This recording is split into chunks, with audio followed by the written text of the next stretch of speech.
नमस्कार, उत्तराखंड एक्सप्रेस में आप सभी का स्वागत है। मैं हूं नीलू। चलिए जल्द अब करते हैं खबरों की शुरुआत। और उत्तराखंड विधानसभा में नेता प्रतिपक्ष इंदिरा हृदयेश का आज रानीबाग के चित्रशिला घाट पर पूरे राजकीय सम्मान के साथ अंतिम संस्कार किया जाएगा। सीएम तीरथ सिंह रावत भी अंतिम यात्रा में शामिल होंगे। इससे पहले कल उनका पार्थिव शरीर हल्द्वानी लाया गया और नैनीताल रोड स्थित आवास पर रखा गया। आज स्वराज आश्रम में लोगों के अंतिम दर्शन करने के बाद उनका अंतिम संस्कार किया जाएगा। इसमें प्रदेश के कांग्रेस के बड़े नेता शामिल होंगे। आपको बता दें कि इंदिरा हृदयेश का दिल्ली में कल दिल का दौरा पड़ने से निधन हो गया था।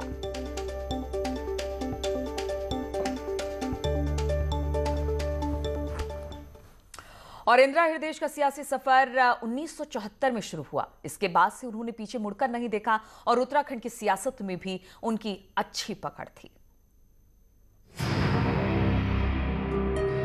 इंदिरा हृदयेश का सियासी सफर 1974 में शुरू हुआ, जिसके बाद से उन्होंने पीछे मुड़कर नहीं देखा और उत्तराखंड की सियासत में भी उनकी अच्छी पकड़ थी।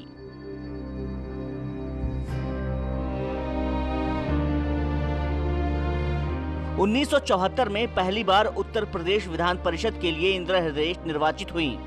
1986 से साल 2000 तक उत्तर प्रदेश विधानसभा परिषद की सदस्य रहीं। 2000 से उत्तराखंड की अंतरिम विधानसभा में नेता प्रतिपक्ष रहीं।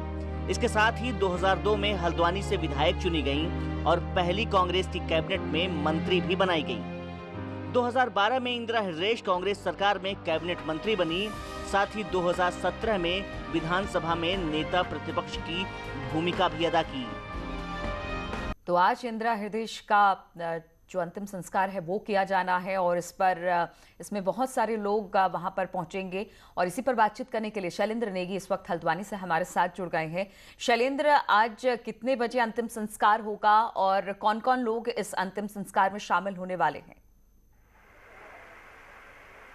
देखिए, तकरीबन 12 बजे का कार्यक्रम है जब अंतिम संस्कार रानीबाग के चित्रशिला घाट पर गार्गी नदी के तट पर होगा और वहीं पर जो है सारी क्रियाएं होंगी। और यहाँ पर अभी हम इंदिरा हृदयेश के घर पर मौजूद हैं और यहाँ पर उनका पार्थिव शरीर रखा गया है। घर पर ही जो लोग, जो समर्थक, जो उनके चाहने वाले हैं, जो लोग पहुँच रहे हैं, यहीं पर अंतिम दर्शन कर रहे हैं और यहीं पर उनको श्रद्धांजलि दे रहे हैं। और ठीक लगभग 9 बजे के आसपास यहाँ से ये पार्थिव शरीर स्वराज आश्रम, जो कांग्रेस का ऑफिशियल दफ्तर है, वहाँ ले जाया जाएगा और वहाँ पर कांग्रेस के जो कार्यकर्ता हैं, जो उनके चाहने वाले हैं, उनके अंतिम दर्शन के लिए रखा जाएगा। और तकरीबन 1 घंटे तक वहाँ पर ये पार्थिव शरीर रखने के बाद वहाँ से अंतिम यात्रा है वो निकलेगी और वो रानीबाग के चित्रशिला घाट पर निकलेगी। लेकिन ठीक उससे पहले तकरीबन 8 से 8:30 के बीच में मुख्यमंत्री तीरथ सिंह रावत का यहाँ पर पहुँचने का कार्यक्रम है और मुख्यमंत्री तीरथ सिंह रावत यहाँ पर आकर के श्रद्धांजलि देंगे नेता प्रतिपक्ष इंदिरा हृदयेश को, उनको अंतिम श्रद्धांजलि देंगे। उसके अलावा जो बीजेपी के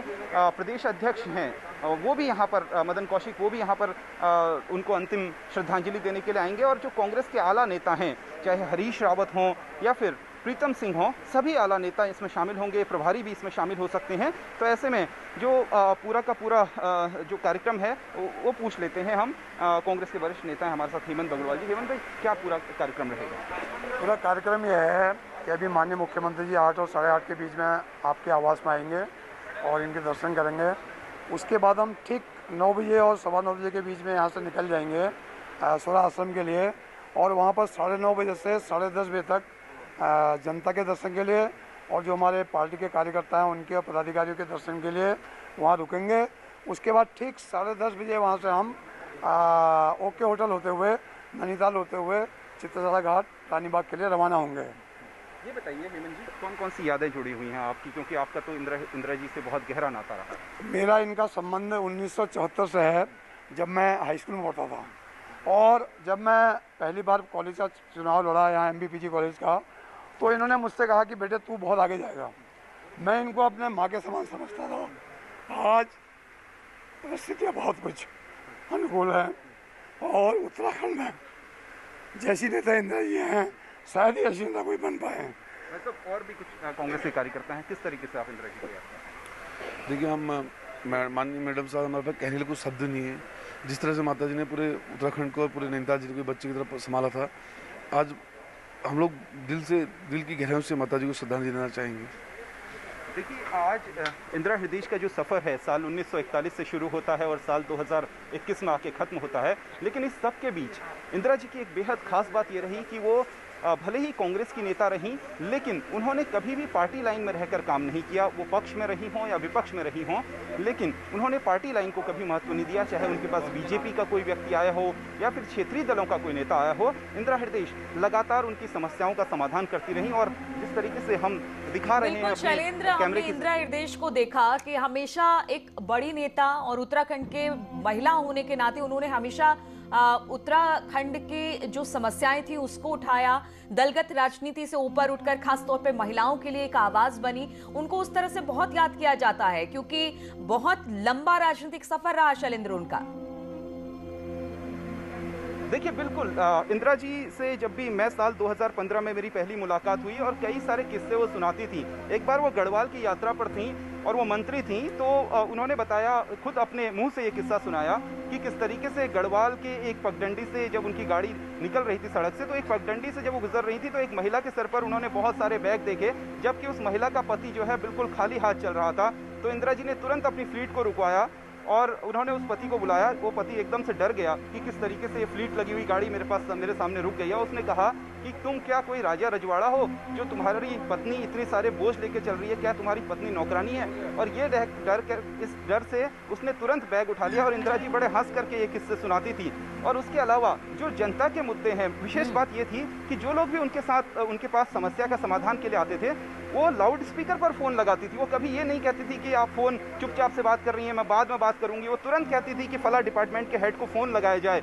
तो जब जैसे ही उनके पीए फ़ोन लगाते थे, वो लाउड स्पीकर में फ़ोन से उनसे बात करती थी। अधिकारी से जो उसकी समस्या के समाधान के लिए मुनासिब ऑफिसर्स होते थे, तो उनसे बात करती थी और तुरंत समस्या का समाधान होता था और कोई लाग लपेट नहीं। अगर समस्या का समाधान संभव था तो वो कहते थे कि समस्या का समाधान संभव है, अगर नहीं संभव है तो सामने बिल्कुल स्पष्ट वादिता जो उनकी थी। लोग इसी को पसंद करते थे इंदिरा हृदय की, कि वो एक बार में आने में समस्या का समाधान करती हैं। बहुत स्पष्ट बोलती थी शैलेंद्र। वो जब भी अपनी बात रखती बहुत स्पष्टता के साथ रखती थी। और सबसे बड़ी बात है कि राजनीति में कहा जाता है कि पुरुषों का वर्चस्व है, लेकिन इंदिरा हृदय ने उस पुरुषों की पार्टी में अपना एक नाम बनाया और अपना एक कद बनाया, जिसके लिए उनको याद किया जाता है। देखिए, बिल्कुल जो पुरुषवादी राजनीति रही है पूरे देश में, उसमें इंदिरा हृदय ने चाहे उत्तर प्रदेश हो या फिर उत्तराखंड हो, उसमें एक विशेष मुकाम हासिल किया। और जो पुरुषवादी राजनीति की एक मानसिकता होती है, उसमें एक टक्कर लेती हुई दिखी।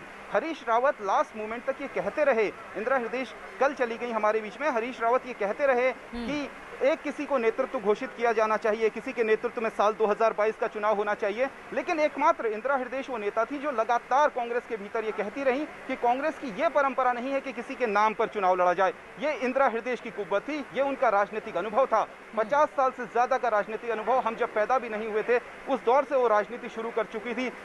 विशेष तौर पे जो शिक्षकों की राजनीति है वो शुरू कर चुकी थी। पढ़ने लिखने में उनकी विशेष रुचि थी और यही वजह है कि कोई भी, चाहे ब्यूरोक्रेट हो या फिर कोई भी नेता हो प्रदेश का, वो उनको किसी भी तरीके से गुमराह नहीं कर पाता था। जब नेता या फिर कोई ब्यूरोक्रेट उनको गुमराह करने की कोशिश करता था, तो उनके पास हर बात का जवाब होता था, हर बात का समाधान होता था। और जिसकी बात आप कर रही हैं कि किस तरीके से पुरुषवादी राजनीति से वो टक्कर ली, तो उसका उदाहरण हमें देखने को मिलता है कि किस तरीके से जब वो उत्तराखंड बनने के बाद, जब 2002 का चुनाव होता है, 2002 के चुनाव के बाद वो मंत्री बनती हैं, तो किस तरीके से उन्होंने पूरी की पूरी कार्यशैली उत्तराखंड को लेकर के अपनाई, उत्तराखंड के विकास को लेकर के अपनाई। और पूरे उत्तराखंड में इस बात की चर्चा होती थी कि किस तरीके से इंदिरा हृदय ने हल्द्वानी की सड़कें चमका दी हैं, हल्द्वानी के विकास को एक नया मॉडल दिया है। तो ये सारी बातें होती थी। और जो उनके साथ के जो पुरुष मंत्री होते थे उस मंत्रिमंडल में, वो काफी गौर थे, क्योंकि वो सक्रिय नहीं रहते थे उस तरीके से। लेकिन इंदिरा हृदय अपनी हर समस्या को लेकर के, चाहे छोटी समस्या हो, एक व्यक्ति से जुड़ी हुई समस्या हो या फिर सामूहिक समस्याएं हो, हल्द्वानी का बस अड्डा हो, मुद्दों को लेकर हमेशा से मुखर रही, चाहे उसके लिए उनकी पार्टी क्यों ना खफा हो जाए, लेकिन मुद्दों पर हमेशा रही। शैलेंद्र, आप हमारे साथ बने रहिए। और राष्ट्रपति रामनाथ कोविंद ने भी इंदिरा हृदय के निधन पर दुख जताया। राष्ट्रपति ने ट्वीट किया है, उत्तराखंड विधानसभा की वरिष्ठ विधायक और नेता प्रतिपक्ष डॉक्टर इंदिरा हृदय के निधन के समाचार से दुख हुआ। वो उत्तराखंड की राजनीति में दशकों से प्रमुख महिला स्वर रही और उत्तराखंड के विकास में उनका महत्वपूर्ण योगदान रहा। उनके प्रियजनों और समर्थकों के प्रति मेरी शोक संवेदनाएं हैं।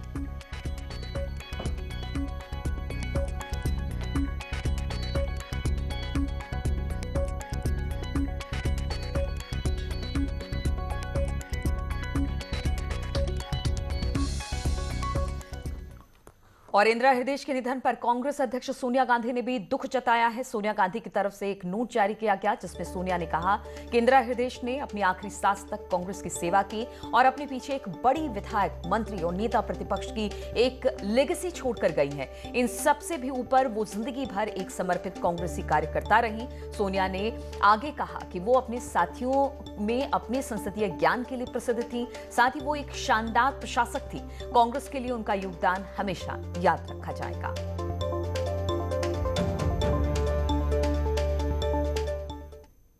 और सीएम तीरथ सिंह रावत ने भी इंदिरा हृदयेश के निधन पर दुख व्यक्त किया है। उन्होंने कहा कि वो दलगत राजनीति से ऊपर बात करती थीं और उनके साथ संबंध उत्तर प्रदेश के दौर से ही रहे। एक छोटे भाई के नाते उनका हर समय मार्गदर्शन हमको मिलता रहता था और हम लेते थे। आज वो हमारे बीच में नहीं रहे। इंदिरा जी ने यूपी से लेकर उत्तराखंड की राजनीति में बड़ी भूमिका अदा की है। वो एक कुशल प्रशासक, वरिष्ठ राजनीतिज्ञ व संसदीय ज्ञान की जानकार थी। और शैलेंद्र लगातार हमारे साथ जुड़े हुए हैं हल्द्वानी से। शैलेंद्र, अगर इंदिरा हृदयेश की बात की जाए, जब वो दिल्ली आई थी तो कहा यह जा रहा था कि पार्टी में मंथन होगा 2022 को लेकर। ऐसे में इंदिरा हृदयेश का जाना कांग्रेस के लिए कितनी बड़ी क्षति, खासतौर पर जब चुनाव बिल्कुल सर पे हैं? देखिए, बिल्कुल इंदिरा हृदयेश का जाना कांग्रेस के लिए बहुत बड़ा झटका है, क्योंकि वो पार्टी की एक ऐसी चेहरा थी कि उनसे सीनियर शायद कांग्रेस पार्टी में कोई नेता नहीं था। और लगातार कांग्रेस पार्टी की मजबूती को लेकर विशेषकर कुमाऊं का जो इलाका है वहां पर इंदिरा हृदयेश की विशेष तौर पर पकड़ थी। और वैसे तो हर विधानसभा में उनसे जुड़े हुए कार्यकर्ता मिल जाएंगे। जो सुमित हृदयेश हैं, जो एक तरीके से हमें कहना चाहिए कि डॉक्टर इंदिरा हृदयेश के राजनीतिक वारिस भी हैं, तो वो हमारे साथ मौजूद हैं। सुमित जी, 2000 वैसे तो बहुत बड़ा झटका आपके लिए पर्सनली, क्योंकि माँ का जाना उससे बड़ा कोई झटका नहीं होता जीवन में, तो किस तरीके से श्रद्धांजलि? नहीं, देखिए, श्रद्धांजलि तो जो उनके कार्य थे, जो उनकी कार्यप्रणाली थी, एक साफ स्पष्ट रवैया था, एक हाँ को हाँ कहना और ना, जिसको ना कहना था उसको साफ ना कहना। क्योंकि आजकल राजनीति में देखिए ऐसा मिलता नहीं है, इतनी साफ स्पष्ट राजनीति, जो बात दिल में वही जुबान पर। और कमिटमेंट, विकास के प्रति जो उनका कमिटमेंट था, लोगों के प्रति, कोई घर में आता था, सब देखिए घर के दरवाजे हमेशा खुले रहते थे। उनके बेडरूम तक में लोग बैठ के अपनी जन समस्याएं गिनाते थे, वहीं पे बैठे बैठे उनका निराकरण उन्होंने करा जीवन भर। तो इससे ज़्यादा खुला हुआ एक व्यक्तित्व और जिसने लोगों का साथ दिया, मेरे ख्याल से बड़ी मुश्किल से आता है। तो उनका जो योगदान है। अंतिम बार जब आपकी माताजी से बात हुई तो उन्होंने आपको क्या कहा, क्या बातचीत हुई आपसे? नहीं, देखिए, अगर मैं कहूँ पारिवारिक जो बातें हुई वो तो यही थी, बच्चों के लिए खुश थी और उनके जो पोते पोती हैं सबको देख के उन्हें खुशी मिलती थी, सारे बच्चे साथ होते थे। राजनीतिक बात में बस वो यही कहती थी कि मेरा मन तो नहीं है वैसे ज़्यादा चुनाव लड़ने का, क्योंकि 1974 से मैंने इतने चुनाव लड़ लिए, लेकिन इस बारी पूरा लग रहा है कि अच्छे से कांग्रेस की सरकार आई, क्या पता मेरे को मौका मिल जाए। एक अवसर मैं भी चाहती हूँ सेवा करने का बतौर मुख्यमंत्री, ये उनकी एक आशा थी, लेकिन अब वो पूरी नहीं हो पाएगी। 2022 के लिए कितना बड़ा झटका आप मान रहे हैं? क्योंकि 2022 से पहले ठीक जिस समय कांग्रेस को सबसे ज़्यादा जरूरत थी, हरीश रावत ने भी ये कहा है, लिखा है उन्होंने कि उस समय वो चल रही है। नहीं, देखिए, है ही, कांग्रेस परिवार को झटका है, उत्तराखंड की जनता को बहुत आस थी। और क्या कहते हैं, अगर आप बात करें घोषणा पत्र की, अगर आप बात करें कि क्या नीति रीति के साथ कांग्रेस चुनाव में जाती, बात करें लॉजिस्टिक्स की, तो इस चीज़ में ये माहिर थी। एडमिनिस्ट्रेटिवली जो उनका किरदार था वो बहुत ऊंचा था, तो इसलिए उसकी कमी तो देखिए सबको खलेगी। उनके अनुभव की कमी, इतने चुनाव उन्होंने लड़ा दिए कांग्रेस को, उसकी कमी उन्हें खलेगी। तो नेता प्रतिपक्ष इंदिरा हृदयेश के बेटे हैं और राजनीतिक वारिस हैं उनके, और उनके जब सुमित को उन्होंने बाकायदा चुनाव लड़ाया था, मेयर का चुनाव भी लड़ाया था, हालांकि सुमित हृदयेश चुनाव हार गए थे, लेकिन इसके बावजूद जो है इंदिरा हृदयेश लगातार इस बात को लेकर के सक्रिय रहती थी कि किस तरीके से विकास होगा। लेकिन जो 2022 की बात आ रही है, जैसा सुमित हृदयेश ने भी कहा कि 2022 को लेकर के वो बड़ी आशान्वित थी। उन्हें लगता था कि 2022 में शायद वो दिन आ सकता है कि जब वो प्रदेश की मुख्यमंत्री बन सकती हैं। तो बिल्कुल कह सकते हैं शैलेंद्र कि कई बार ऐसा हुआ कि वो मुख्यमंत्री पद की प्रबल दावेदार रही, लेकिन मुख्यमंत्री नहीं बन पाई। और जैसा उनके सुपुत्र सुमित भी बता रहे थे कि एक बार उन्हें फिर से आशा थी कि बहुत चुनाव नहीं लड़ना चाहती थी, लेकिन फिर भी था कि एक बार वो मुख्यमंत्री के तौर पर जो प्रदेश की कमान अपने हाथ में ले। लेकिन शायद अब ये दुखद क्षण है कि जब इंदिरा हृदय हमारे बीच नहीं रही है। आपके पास हम आते रहेंगे। फिलहाल बहुत बहुत शुक्रिया आपका शैलेंद्र हमारे साथ जुड़ने के लिए। और इंदिरा हृदय के निधन पर बीजेपी के राष्ट्रीय मुख्य प्रवक्ता और राज्यसभा सांसद अनिल बलूनी ने भी दुख जताया है और श्रद्धांजलि दी है। अनिल बलूनी ने ट्वीट किया कि उत्तराखंड विधानसभा की माननीय नेता, प्रतिपक्ष, वरिष्ठ कांग्रेस नेता और उत्तराखंड की संसदीय राजनीति की महत्वपूर्ण अध्याय आदरणीय श्रीमती इंदिरा हृदय जी के निधन का समाचार बहुत पीड़ादायक है। व्यवहार कुशल, निर्विवाद और ममतामयी इंदिरा जी को विनम्र श्रद्धांजलि।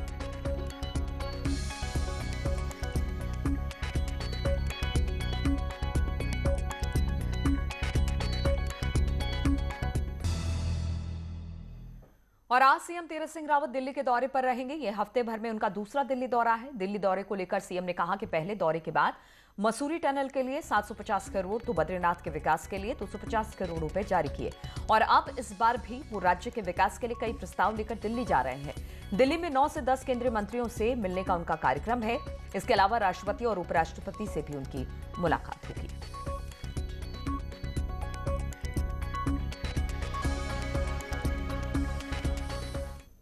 और कोविड की सेकेंड वेव के धीमा पड़ते ही सरकार थर्ड वेव की तैयारी में जुट गई है। और इसी के तहत मुख्यमंत्री तीरथ सिंह रावत ने रविवार को बच्चों के लिए न्यूमोकोकल टीका अभियान की शुरुआत की। उत्तराखंड में 1.5 से 9 महीने के बच्चों को न्यूमोकोकल इंजेक्शन लगाया जाएगा। बच्चों को 6वें हफ्ते, 14वें हफ्ते में न्यूमोकोकल की 2 डोज और 9 महीने में बूस्टर डोज लगाई जाएगी। एक्सपर्ट का कहना है कि कोविड का अटैक लंग्स पर होता है, जिससे न्यूमोनिया को हो जाता है। न्यूमोकोकल टीका लगाने के बाद बच्चों को एक सुरक्षा की एक्स्ट्रा लेयर मिल जाएगी।